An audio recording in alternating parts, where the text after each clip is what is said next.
చేస్తాం అధ్యక్ష. అక్బరుద్దీన్ గారు.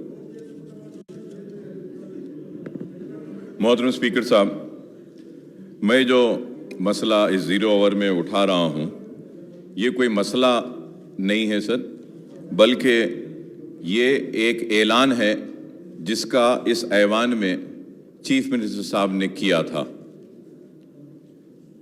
मैंने एक मसला उठाया था ऐवान असेंबली में साल भर पहले, जो शहर हैदराबाद का बहुत ही अहम मसला है, वो था नोटराइज डॉक्यूमेंट को रजिस्टर्ड डॉक्यूमेंट की तरह ट्रीट करने के लिए. तो उसके ऊपर चीफ मिनिस्टर साहब ने ऐवान में उठकर मुझसे कहा था कि अकबर साहब आपका मुतालबा सही है और मैं ऐलान करता हूं कि जितने भी नोटराइज डॉक्यूमेंट है उन नोटराइज डॉक्यूमेंट को रजिस्टर्ड डॉक्यूमेंट के जैसे ट्रीट किया जाएगा. लेकिन वो ऐलान होकर 2 साल से ज़ायद अरसा हो चुका है और आज तक भी सर नोटराइज डॉक्यूमेंट होल्डर्स ना अपनी ज़मीन वो अपने घर को बेच सकते हैं, ना उसका रजिस्ट्रेशन हो रहा है, और नोटराइज डॉक्यूमेंट के ऊपर जो पानी और लाइट दिया जा रहा था उसको भी काटा जा रहा है, और नए जो घर बन रहे हैं उसके लिए नोटराइज डॉक्यूमेंट पे परमिशन के लिए डाल रहे हैं तो परमिशन भी नहीं दिया जा रहा है. और ये नोटराइज डॉक्यूमेंट में जैसे कि हिबा देते हैं, उसमें गिफ्ट डीड देते हैं, और मैंने उस वक्त भी कहा था कि अगर 5 बरस से उनके पास लाइट है, उनके पास अगर पानी है और वो टैक्स भी भर रहे हैं तो आप उनको रेगुलर करिए. वादा किया चीफ मिनिस्टर साहब ने ऐवान में, और आप भी सुने होंगे, ये ऐवान में सारे लोग भी सुने होंगे कि हाँ हम इस नोटराइज डॉक्यूमेंट को रजिस्टर्ड डॉक्यूमेंट के लिए ट्रीट करेंगे. लेकिन आज तक नहीं हुआ. वो धरनी पोर्टल बनने के बाद में जितने भी नोटराइज डॉक्यूमेंट होल्डर्स हैं सर वो परेशान हैं, ना घर बेच सकते हैं, ना कोई खरीद सकता है, ना उनको पानी दिया जा रहा है वहां पे, और नोटिस पे नोटिस. मैं आपके जरिए कहना चाहता हूं स्पीकर सर कि जीएचएमसी एरिया में 8 लाख प्रॉपर्टीज ऐसे हैं जो अनअसेस्ड हैं, असेसमेंट नहीं है उनके पास. अगर हम 3,000 रुपये में नोटराइज डॉक्यूमेंट के अगर घरों को अगर असेसमेंट कर देते हैं तो जीएचएमसी को 250 करोड़ के करीब पैसा मिल सकता है सर,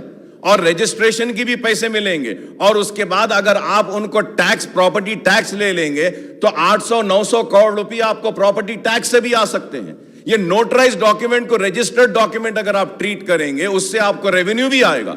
और सर ये बिल्डिंग रेगुलराइजेशन में भी नोटराइज डॉक्यूमेंट होल्डर्स ने दाखिल किया है, बिल्डिंग रेगुलराइजेशन भी नहीं हो रहा है सर, वो पेंडिंग है बोल रहे हैं. अगर वो भी क्लियर कर देते हैं, पुराने बिल्डिंग बने हुए हैं सर, बरसों से खड़े हुए हैं, बिल्डिंग रेगुलराइजेशन में डाले हैं, पैसे भर दिए हैं, लेकिन आज तक नहीं हो रहा है. तो ये रजिस्टर्ड डॉक्यूमेंट और ये बिल्डिंग रेगुलराइजेशन एक इंपॉर्टेंट है. रजिस्टर्ड डॉक्यूमेंट और नोटराइज डॉक्यूमेंट को रजिस्टर्ड डॉक्यूमेंट के लिए जो ट्रीट करने का जो वादा किया वो वादे को पूरा करिए. स्पीकर साहब आप भी गवाह हैं कि आपकी मौजूदगी में वादा किया गया, हाउस में वादा किया गया, लेकिन हाउस में किए गए वादे अगर वफा नहीं होते तो फिर कौन से वादे होंगे?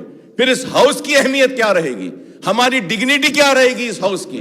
जो ऐलान हाउस में हुआ वो आज तक भी नहीं हुआ. तो इसको करिए, मैं आपसे दरखास्त करता हूं. అధ్యక్ష, గౌరవ సభ్యులు అక్బర్ గారు చెప్పినటువంటి విషయం, ఈరోజు హైదరాబాద్ సిటీలో ఏదైతే నోటరైజ్ డాక్యుమెంట్ విషయంలో చాలా అంశాలు ఉన్నాయి అధ్యక్ష. మొన్ననే ముఖ్యమంత్రి గారు క్యాబినెట్ సబ్ కమిటీ వేసిండ్రు. ఇవేంటంటే 50-60 సంవత్సరాల నుంచి, ఇప్పుడు అక్బర్ గారు చెప్పినారు, రీసెంట్గా సీఎం గారు చెప్పిందని లాస్ట్ అసెంబ్లీలో, బట్ ఇది 50-60 సంవత్సరాల నుంచి ఉన్నటువంటి సమస్య. ముఖ్యమంత్రి గారు రాజు క్యాబినెట్లో చెప్పింది, మన కేటీఆర్ గారి అధ్యక్షతన క్యాబినెట్ సబ్ కమిటీ వేసిండ్రు అధ్యక్ష. బట్ వీలైనంత తొందరగా మొత్తం హైదరాబాద్ సిటీలో ఈ ఒక్క నోటరైజే కాకుండా అధ్యక్ష, కొన్ని ఎంసీహెచ్ క్వార్టర్స్ కానీ, ఫ్రీ వరల్డ్ కానీ, నేనే బోల్లేక బోత్ హైదరాబాద్ సిటీలో చాలా ఉన్నాయి అధ్యక్ష. నీకు వర్క్ బోర్డు ఉన్నాయి, ఎండోన్మెంట్ ఉన్నాయి, ఫ్రీ వరల్డ్ ఉన్నాయి, రకరకాలు ఉన్నాయి. అయితే క్యాబినెట్ సబ్ కమిటీ వేసినారు. తప్పకుండా వీలైనంత తొందరగా హైదరాబాద్ సిటీ ప్రజలకు ఏంటంటే 50 సంవత్సరాల కళ కూడా డెఫినెట్గా సాకారం కాబోతుంది అధ్యక్ష. पुराना शहर के साथ हैदराबाद सिटी बोले तो पुराना शहर मिलके नया पुराना शहर मिलके सब मिलके हैदराबाद है ना भाई. नमस्कार. गौरव सभ्युలు వెంకట వీరయ్య గారు. దిశ గౌరవనీయులు